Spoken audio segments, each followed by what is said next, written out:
Let me introduce you to 5 of the most prominent leaders in the Xia Dynasty, from 2070 to 1600 BCE. First, let's start with one of the most legendary figures in ancient Chinese mythology, the Yellow Emperor, also known as Huangdi. Think of him as a figure akin to King Arthur, but even more ancient and shrouded in myth. According to ancient Chinese texts, particularly Sima Qian's records of the Grand Historian, he's considered the greatest among the 5 emperors, a group of early mythical rulers in Chinese history. The Yellow Emperor is said to be the son of Shaojian, the chief of the Youxiong tribe. He grew up near the Ji River, which gave him the surname Ji. He also lived on Shenyuan Hill, which is why he was called Shenyuan. The name Shenyuan is also associated with the chariot, which he is credited with inventing. This combination of names and innovations underscores his legendary status. The reason he's considered the ancestor of the Chinese nation is due to his monumental contributions in 2 main areas: unification and innovation. In ancient times, China was not a single nation but a collection of many tribes, one of the major ones being the Shennong clan. By the time the Yellow Emperor came into the picture, this clan had declined, and the various tribes were constantly at war, causing great suffering among the people. This is where the Yellow Emperor's story begins. He was not only skilled in the art of war, but also a brilliant military strategist. Through a series of campaigns, he managed to bring all the tribes under his control, which was a monumental achievement for that time. One of his most famous achievements was his alliance with the Flame Emperor and his conquest of Qiyu. The Flame Emperor, according to legend, was another son of Shaojian and a leader of the Shennong clan. They fought 3 battles at a place called Banquan, and the Flame Emperor eventually surrendered. Another version of the story says that the Flame Emperor was defeated by Qiyu, a fearsome rival, and sought help from the Yellow Emperor. Their tribes then merged, forming what is known as the Huaxia people. This is significant because the Chinese today often refer to themselves as the descendants of Yan, the Flame Emperor, and Huang, the Yellow Emperor. Now, let's talk about Qiyu. He was the leader of the Jiuli tribe, known for his ferocity and constant raids on other tribes. Qiyu and his 81 brothers were said to be half-human, half-beast monsters who created various weapons and were formidable in battle. The Yellow Emperor led his troops against Qiyu at the Battle of Zhuolu. Qiyu even summoned the Wind Guard and the Rain Guard to create a storm to his advantage, but the Yellow Emperor called upon the Drought God Nuba to finally defeat him. Because Qiyu was so ruthless, the Yellow Emperor's victory over him made him a symbol of justice. After subduing Qiyu, the Yellow Emperor put him in charge of military affairs to maintain peace. But after Qiyu's death, chaos erupted again, so the Yellow Emperor had portraits of Qiyu painted to intimidate other tribes and keep them in line. The Yellow Emperor was also respected because he had the virtue of earth. In Chinese culture, each element, wood, fire, earth, metal and water, is associated with certain virtues and characteristics. The Yellow Emperor was linked to earth, symbolizing stability and nurturing. The soil of the Yellow River region, where he ruled, is yellow, which is why he was called the Yellow Emperor. He established his capital in Zhuolu, set up official positions, and brought unity to the land. He organized the government according to the 4 directions and seasons, further perfecting the tribal alliance's power structure, leading to the first unification of the Chinese nation. During the Yellow Emperor's reign, many inventions and innovations were made. It is said that his wife, Lei Zhu, invented silk production, an essential part of Chinese culture. Songjie, one of his ministers, created writing, which was a significant advancement. Lingluan established the musical scale and made instruments like chime stones and bells, which were crucial for cultural and ceremonial purposes. Others developed astronomical instruments, the lunar calendar, and a timekeeping system using heavenly stems and earthly branches. They also came up with cooking methods, clothing, hats, boats, and carts. The foundational text of Chinese medicine, the Yellow Emperor's Classic of Medicine, is attributed to discussions between the Yellow Emperor and his ministers. This book laid the groundwork for traditional Chinese medicine, which is still practiced today. The Yellow Emperor taught people to farm according to the seasons and domesticated animals, which were essential for developing a stable and prosperous society. He was not only a great leader but also a founding father of Chinese civilization, leaving a lasting legacy that continues to be celebrated in Chinese culture. Next, we have Yu, also known as Yu the Great. He's famous for a monumental achievement, taming the massive floods that once ravaged ancient China. Think of him as a superhero who managed to control nature itself. First, who was Yu? He was a legendary figure from ancient Chinese tales and the founder of the Xia Dynasty. His name is legendary because he tackled one of the biggest problems of his time: severe flooding. Back then, China was made up of many tribes, and devastating floods caused widespread chaos. Yu stepped up and said, "I'm going to handle this." Yu wasn't just brave. He was also incredibly smart. He came up with a groundbreaking strategy to control the floods by unifying the entire land under one plan. His comprehensive plan covered what we know today as the Min River, Yangtze River, and Yellow River regions. Instead of simply blocking the water, he redirected it, allowing it to flow smoothly away. He started with a pilot project in the Min River area, which was a huge success. Then he expanded his efforts to the Han River, Yellow River, and Huai River, ultimately succeeding across the board. It was truly impressive. But Yu was more than just a flood control expert. He was also an inventor. During his work, he created many tools. For instance, he invented carts for flat land, sleds for muddy areas, and palanquins for climbing mountains. These inventions were crucial for his flood control efforts. Additionally, he taught people to mark trees, which became the earliest place names in Chinese history.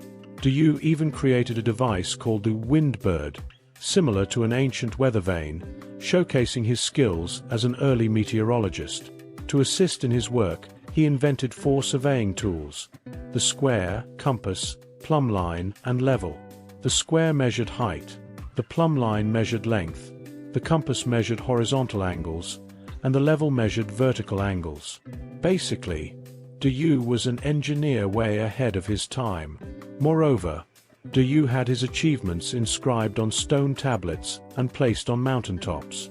Some of these inscriptions, known as Yu tablets, still exist today, though their texts are not fully understood.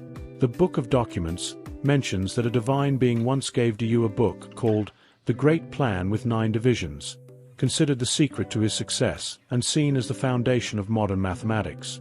Through his extensive work, Yu gained a deep understanding of the geography, soil quality, natural resources, and customs of different regions. Based on this knowledge, he divided China into 9 provinces, marking the first regional division in Chinese history. As the first king in Chinese history, Yu unified these 9 provinces, laying the groundwork for the establishment of the Xia Dynasty and the beginning of Chinese civilization. His contributions went beyond flood control. He valued the use of history to educate people.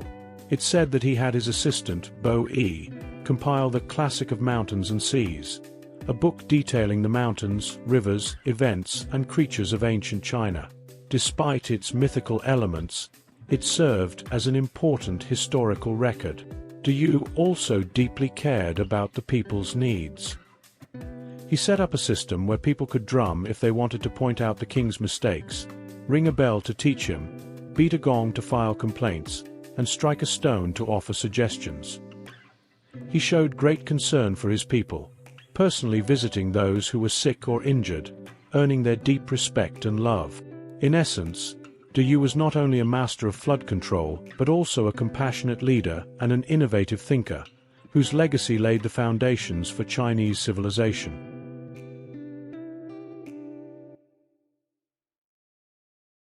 Next in line would be Xia Qi, a fascinating figure in Chinese history. He was the son of Yu, the legendary flood control hero, and he became the first ruler in China to establish a hereditary monarchy.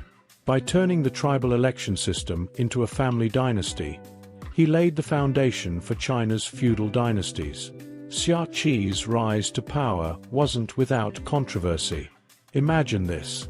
Everyone was used to electing their leaders, and suddenly, Xia Qi decided it would be family rule from now on. Naturally, some tribes were not happy about this change. But Xia Qi was incredibly powerful, so even prominent leaders like Bo Yi didn't dare to challenge him, let alone the smaller tribes. However, one tribe, the Youhu clan, decided to defy him. You can picture the scene. Xia Qi ascending to the throne, and the Youhu clan blatantly refusing to pay their respects. This was a major affront to Xia Qi's dignity. Xia Qi wasn't about to let this slide. He decided to personally lead his army to crush the Youhu clan. He gathered 6 armies from various tribes and held a grand assembly at Gong Field. At this assembly, he thunderously declared, "The Youhu clan disrespects the heavens and defies my orders. I am carrying out the will of heaven. Those who obey me will be richly rewarded. Those who defy me will be executed, and their tribes will become slaves." Faced with such a fierce declaration, no one dared to oppose him. The battle at Gong Field was a decisive victory for Xia Qi, and the Youhu clan was utterly defeated. Their people were taken as spoils of war and distributed among his allies. After this show of force, no one dared to challenge Xia Qi again. Feeling secure on his throne, he decided to hold a grand assembly at Juntai, much like his father Yu had done. However, unlike Yu, who maintained a semblance of equality among the tribes, Xia Qi's assembly turned into a grand spectacle where the tribal leaders had to come from far and wide to pay homage to the king. This assembly was a lavish affair. Xia Qi, having been born into royalty, loved fine food, luxurious clothing, and especially music and dance. Seated in the place of honor at Juntai, surrounded by tribal leaders ranked according to their importance, the scene was opulent. Copper cauldrons held whole roasted pigs and lambs, lacquered trays overflowed with delicacies, and the air was filled with delicious aromas. The tribal leaders wore their finest clothes and raised jade, horn, and bronze goblets to toast Xia Qi's health. He commanded musicians to play newly composed songs and dancers to perform newly choreographed dances, creating an enchanting spectacle that left the guests in awe and slightly dazed. After the feast, Xia Qi rode a magnificent chariot pulled by white horses with black manes, leading a grand procession of tribal leaders into the capital city to show off his majestic palace. Not long after, Xia Qi held an even grander assembly at Li Tai. This event was even more luxurious and extravagant than the previous one, further dazzling the tribal leaders and teaching them Xia Qi's taste for opulence. With the Youhu clan subdued, Xia Qi believed that his family rule was unshakable. He indulged in endless pleasures, but unfortunately, his reign lasted only 9 years. His excessive indulgence and neglect led to crises within the Xia dynasty, and he passed away, leaving a troubled kingdom behind. This was Xia Qi, a ruler who started as a reformer and ended as a lover of luxury and excess.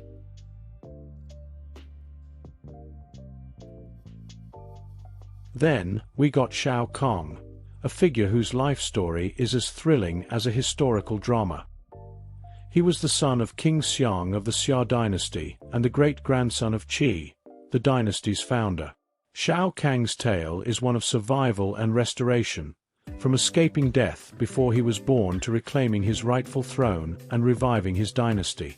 Shao Kang's father, Xiong, was murdered by a usurper named Hon Zhuo before Shao Kang was even born.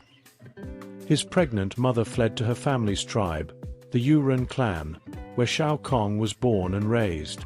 When he grew up, with the help of the Yugu clan, he avenged his father's death and restored the Xia dynasty. This period is famously known as the Restoration of Shao Kong.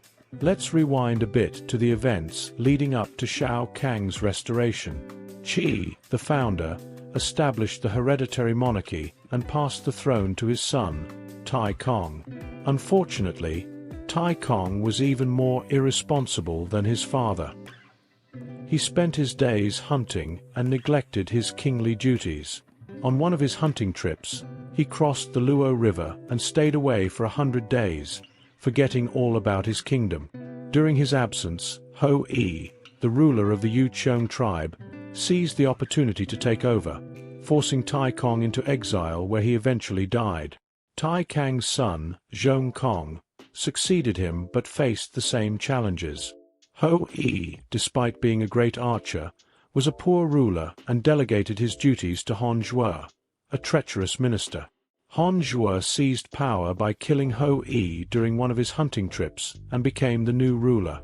Amidst this chaos, Xiong's wife, pregnant with Shao Kong, escaped to her family's tribe, the Yu Ren.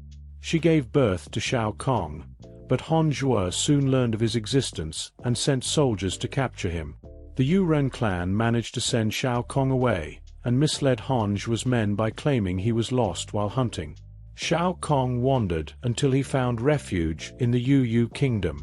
The ruler, Yu Si, recognizing Shao Kang's potential, appointed him to a position of authority and married his daughter to him, granting him control over a region called Luan.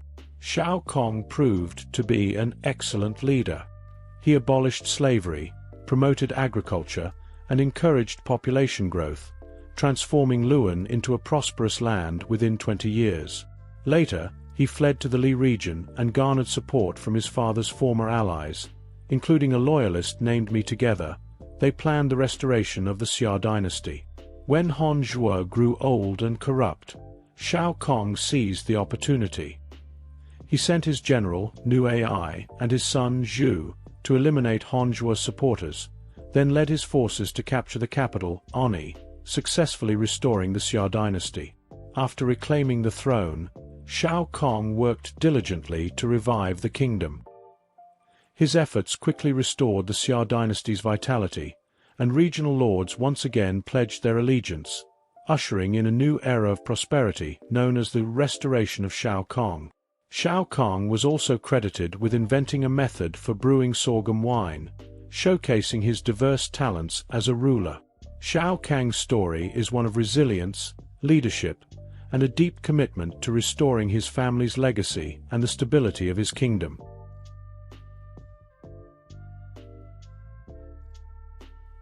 Here we have Jie, the last king of the Xia Dynasty, whose story is filled with extravagance and folly, ultimately leading to the downfall of his dynasty. When Jie ascended the throne, he relocated the capital to Zhenshuan. This guy had immense natural talent but squandered it all on indulgence. His strength was legendary, able to straighten bronze hooks and break deer antlers, but he used his might only for hunting and warfare. Shortly after becoming king, Jie launched a campaign against the small state of Yushi. The state was no match for his army and surrendered, offering Jie a stunningly beautiful woman named Mo Shi as a tribute. Mo Shi was breathtakingly beautiful, adorned with jewels that made her look like a goddess. The moment Jie saw her, he was completely smitten, his eyes fixated and his mind lost. He immediately ordered his troops to withdraw and return home. Obsessed with Mo Shi, Jie built a lavish palace called Palace of Tilted Brilliance to please her, sparing no expense on its luxurious decorations. Despite the grandeur, Mo Shi remained indifferent, often appearing sorrowful. To win her favor, Jie resorted to all sorts of antics.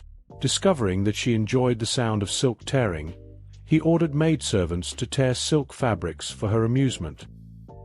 He also commanded court ladies and dwarfs to perform bizarre dances, hoping to elicit a smile from Mo Shi.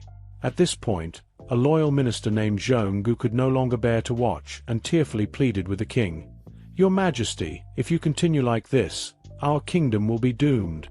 Jie merely laughed and retorted, "Nonsense. As long as I am the ruler, the kingdom is as stable as the sun in the sky. Can the sun ever disappear? If it can, then perhaps I might lose my kingdom."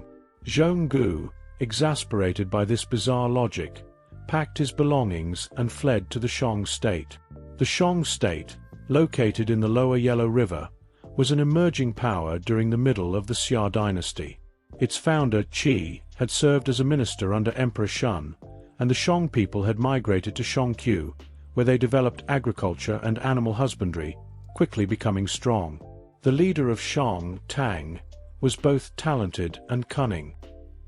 He knew that despite Xia's decline, it still had loyal supporters, so he proceeded cautiously, gradually winning over other states before confronting Jie directly. Tang first defeated the neighboring state of Gu, followed by victories over Shui, Wei, Gu, and Kunwu. By this time, Jie was finally alarmed and decided to lead his army personally. However, even during his campaign, he couldn't let go of his pleasures, bringing along concubines and musicians, which delayed their preparation. The soldiers' equipment was shoddy, and the troops were filled with resentment. Jie's army set out from the capital, advancing eastward to Mingqiao, only to find Tang's forces already waiting. In the ensuing battle, Jie's troops quickly fell into disarray. Tang's army charged straight at the center where Jie was positioned, and seeing the hopeless situation, Jie fled with his concubines. This led to the complete collapse of his forces. Jie crossed the Yellow River, seeking refuge in the small state of Sanlongbai. Tang's army pursued relentlessly, conquering Sanlongbai and forcing Jie to flee south. Tang divided his forces. One contingent chased Jie southward, while the other headed west to capture the Xia capital, Zhenshuan. Jie, constantly on the run, finally reached Nanchao, where Tang ceased the pursuit. Tang's troops took over the Xia capital, plundering Jie's palace of its treasures, beautiful women, and precious gems. The citizens of the Xia capital were mostly enslaved by the Shang. Jie, now a prisoner in Nanchao, lived the remainder of his life in disgrace, dying a few years later. And so, the Xia Dynasty, which had lasted over 4 centuries, was replaced by the Shang Dynasty.